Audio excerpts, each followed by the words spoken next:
प्रिय आत्माओं, यदि यह वीडियो आपके हृदय को स्पर्श करे और आप स्वेच्छा से कोई आर्थिक सहायता देना चाहें, तो आप दिए गए विवरण पर सहयोग कर सकते हैं। आपका छोटा सा योगदान हमारे लिए बहुत बड़ा सहारा होगा। लेकिन एक विनम्र निवेदन है, छात्रगण और वे जो स्वयं किसी कठिनाई में हैं, कृपया इस सहायता के लिए स्वयं को कष्ट न दें। आपकी शुभकामनाएं ही हमारे लिए अमूल्य हैं। ईश्वर आप सभी पर कृपा बनाए रखें। क्या आपने कभी सोचा है, मरने के बाद आत्मा कितने दिन तक अपने घर में रहती है?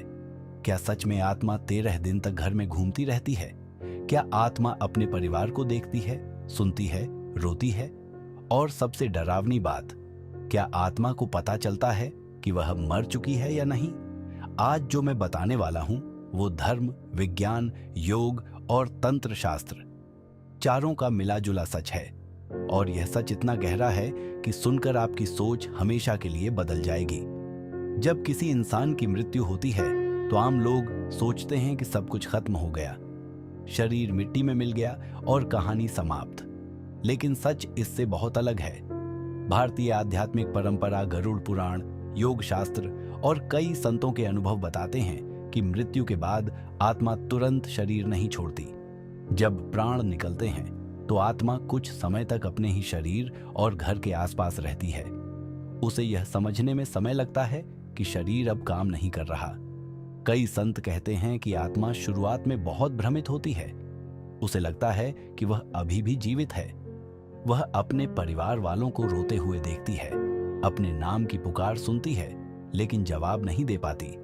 यही कारण है कि कई बार लोग सपनों में मृत व्यक्ति को देखते हैं या महसूस करते हैं कि कोई मौजूद है।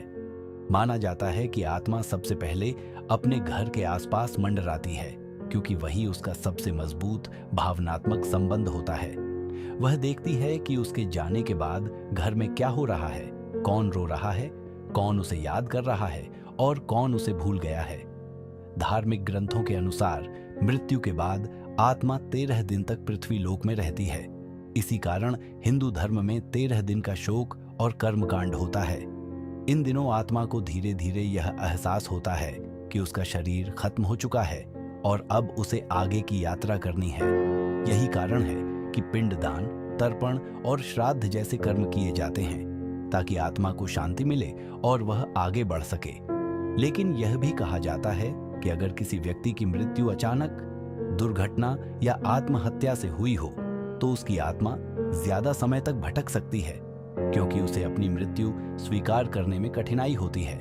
कई तांत्रिक और योगी मानते हैं कि ऐसी आत्माएं कई महीनों या वर्षों तक भी अपने घर या पसंदीदा जगहों पर अटकी रह सकती हैं। लेकिन विज्ञान क्या कहता है? आधुनिक वैज्ञानिक सीधे आत्मा को नहीं मानते, लेकिन नियर डेथ एक्सपीरियंस यानी मृत्यु के करीब अनुभव पर कई रिसर्च हुई है। हजारों लोगों ने बताया कि उन्होंने अपने शरीर को ऊपर से देखा, अपने परिवार को रोते देखा, डॉक्टरों को काम करते देखा, लेकिन वे कुछ कर नहीं पाए। यह अनुभव लगभग सभी संस्कृतियों में समान है, जो यह संकेत देता है कि चेतना शरीर से अलग भी कुछ समय तक मौजूद रह सकती है। यही चेतना ही आत्मा मानी जाती है। सबसे चौंकाने वाली बात यह है कि कई संत कहते हैं कि आत्मा को सब पता चलता है, कौन सच में दुखी है और कौन दिखावा कर रहा है। इसीलिए कहा जाता है कि मृत व्यक्ति के बारे में बुरा नहीं बोलना चाहिए, क्योंकि आत्मा सुन सकती है। और यही वजह है कि कई घरों में मृत्यु के बाद दीपक जलाया जाता है, मंत्र पढ़े जाते हैं, ताकि आत्मा को रास्ता मिले और वह अंधकार में न भटके। मृत्यु के बाद आत्मा क्या देखती है? यह सवाल सदियों से इंसान को डराता और हैरान करता आया है। कई योगियों, संतों और नियर डेथ एक्सपीरियंस से लौटे लोगों ने बताया है कि जब शरीर मर जाता है तो चेतना शरीर से ऊपर उठ जाती है और पूरा दृश्य एक दर्शक की तरह देखती है। आत्मा अपने शरीर को नीचे पड़ा हुआ देखती है, डॉक्टरों को कोशिश करते हुए देखती है, रिश्तेदारों को रोते हुए देखती है, और कई बार वह यह समझ नहीं पाती कि यह शरीर उसका ही है। उसे लगता है जैसे वह किसी फिल्म का दृश्य देख रही हो। कई लोग बताते हैं कि उन्होंने अपने अंतिम संस्कार को भी देखा, अपने शरीर को जलते हुए देखा, लोगों को बातें करते हुए सुना, और अपने परिवार को रोते हुए महसूस किया। सबसे चौंकाने वाली बात यह है कि कई अनुभवों में बताया गया कि आत्मा को शरीर के जलने से दर्द नहीं होता, क्योंकि वह शरीर नहीं है, लेकिन उसे भावनात्मक दर्द बहुत होता है। गरुड़ पुराण और अन्य ग्रंथों में कहा गया है कि आत्मा मृत्यु के बाद एक सूक्ष्म शरीर में रहती है, जिसमें मन, स्मृति और इच्छाएं होती हैं। यही कारण है कि आत्मा को अपने परिवार, घर और संपत्ति से लगाव रहता है। वह देखती है कि लोग उसके बारे में क्या कह रहे हैं। कुछ लोग सच्चे दिल से रोते हैं, कुछ लोग दिखावा करते हैं और कुछ लोग तुरंत संपत्ति और पैसों की बातें करने लगते हैं। संत कहते हैं कि आत्मा को सबसे ज्यादा दुख तब होता है जब वह देखती है कि उसके जाने के बाद लोग झगड़ा कर रहे हैं या उसे भूल रहे हैं। यही कारण है कि कई संस्कृतियों में मृत्यु के बाद परिवार को शांति से रहने और मृत व्यक्ति के लिए प्रार्थना करने की परंपरा है। कई योगी बताते हैं कि आत्मा मृत्यु के बाद समय को अलग तरह से महसूस करती है। हमारे लिए जो 13 दिन होते हैं, आत्मा के लिए वह कुछ घंटों या कुछ पलों जैसा हो सकता है।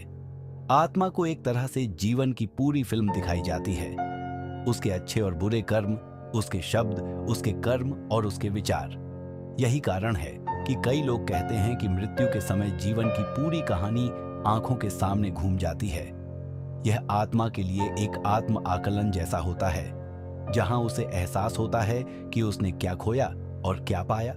सबसे डरावनी बात यह है कि कई तांत्रिक और साधक मानते हैं कि अगर आत्मा बहुत ज्यादा किसी चीज से जुड़ी हो, जैसे घर, प्रेम, बदला या अधूरी इच्छा, तो वह उस जगह पर अटक सकती है।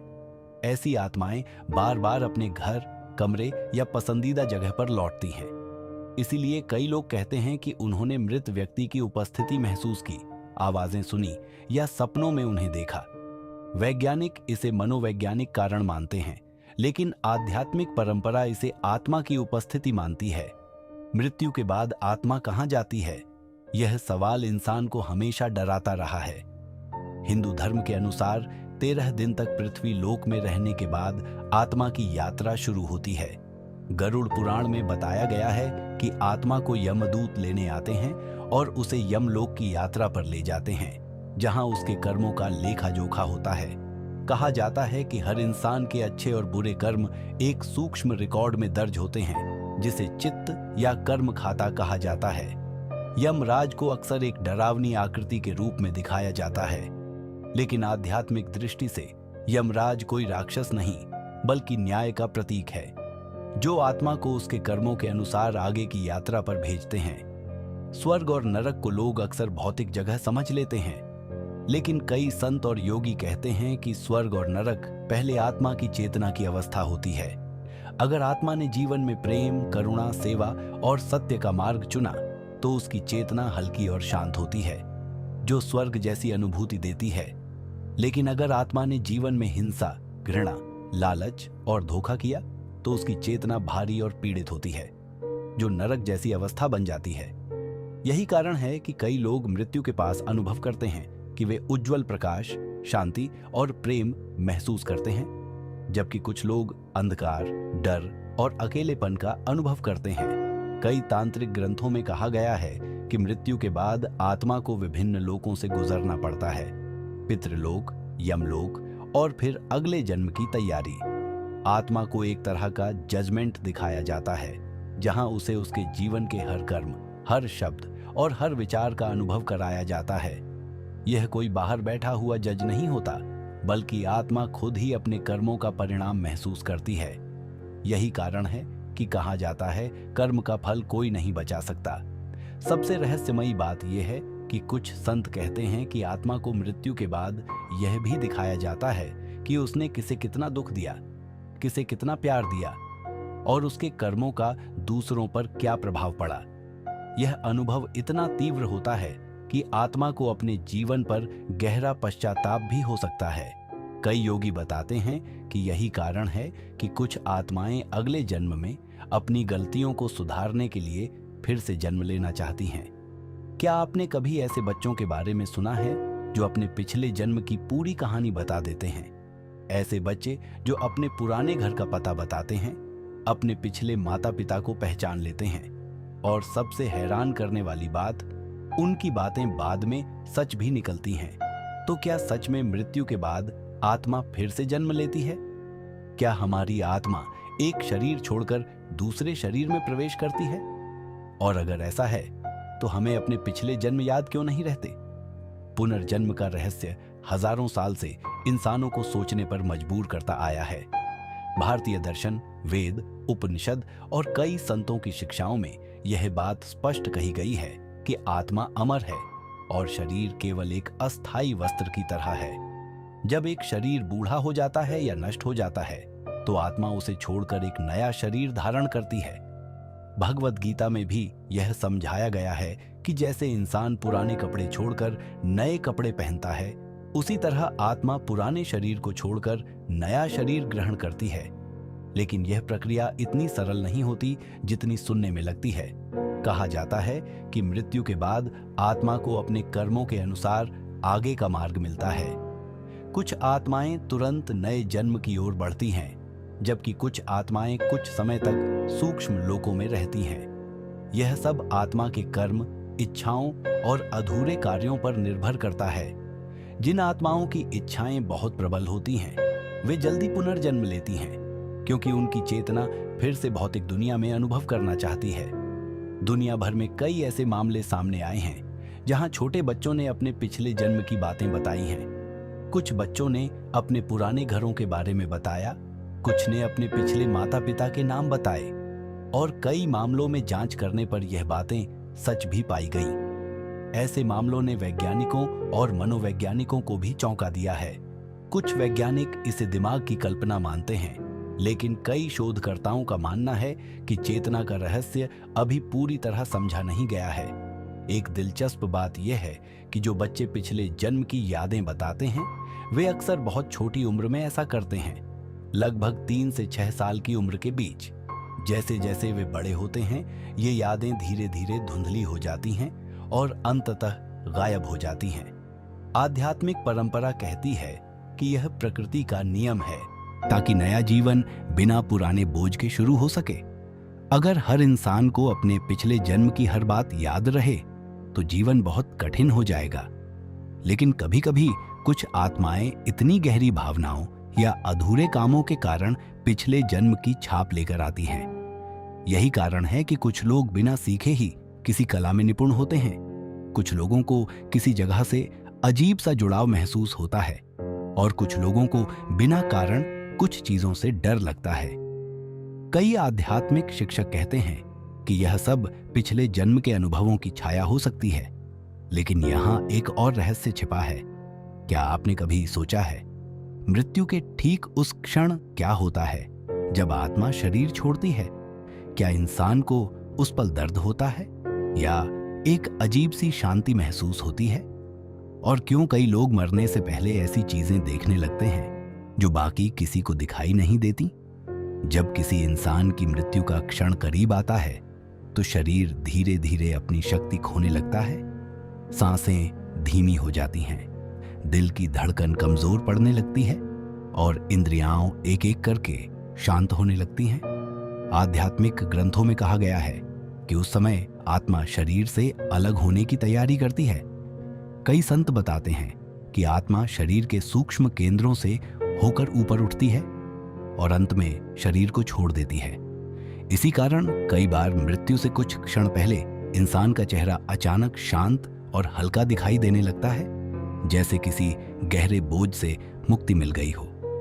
कई लोगों के अनुभव बताते हैं कि मृत्यु के कुछ समय पहले व्यक्ति अपने उन प्रियजनों को देखने की बात करता है जो पहले ही इस दुनिया से जा चुके होते हैं। कुछ लोग कहते हैं कि उन्हें प्रकाश दिखाई देता है, कुछ कहते हैं कि कोई उन्हें बुला रहा है। वैज्ञानिक इसे दिमाग की प्रक्रिया मानते हैं, जबकि आध्यात्मिक परंपरा इसे आत्मा की यात्रा की शुरुआत मानती है। लेकिन इन सब रहस्यों के बीच सबसे गहरी बात यह है कि जीवन और मृत्यु एक ही यात्रा के 2 हिस्से हैं। जिस तरह सूरज हर शाम डूबता है और अगली सुबह फिर उगता है, उसी तरह जीवन भी एक चक्र की तरह चलता रहता है। शरीर बदलता है, परिस्थितियां बदलती हैं, लेकिन चेतना की यात्रा जारी रहती है। इसलिए हमारे ऋषि मुनियों ने हमेशा एक ही संदेश दिया, जीवन को डर में नहीं बल्कि प्रेम और अच्छे कर्मों में जीना चाहिए, क्योंकि अंत में इंसान अपने साथ धन, नाम या शक्ति नहीं ले जाता, वह अपने साथ सिर्फ अपने कर्मों की छाप लेकर जाता है। अगर जीवन में प्रेम दिया है, किसी की मदद की है, किसी का दिल नहीं दुखाया, तो आत्मा हल्की होकर आगे बढ़ती है। लेकिन अगर जीवन घृणा, लालच और छल में बीता है, तो वही बोझ आत्मा को भारी बना देता है। इसलिए शायद जीवन का सबसे सुंदर सच यही है कि हर दिन हमें एक नया अवसर मिलता है बेहतर इंसान बनने का, किसी को मुस्कान देने का, किसी का दुख कम करने का और अपने जीवन को अर्थपूर्ण बनाने का। क्योंकि अंत में मृत्यु कोई अंत नहीं, वह सिर्फ एक दरवाजा है, एक यात्रा से दूसरी यात्रा की ओर। और इसलिए कहा जाता है, ऐसा जीवन जियो कि जब यह यात्रा समाप्त हो तो आत्मा मुस्कुराते हुए कह सके, मैंने अपना जीवन व्यर्थ नहीं जिया।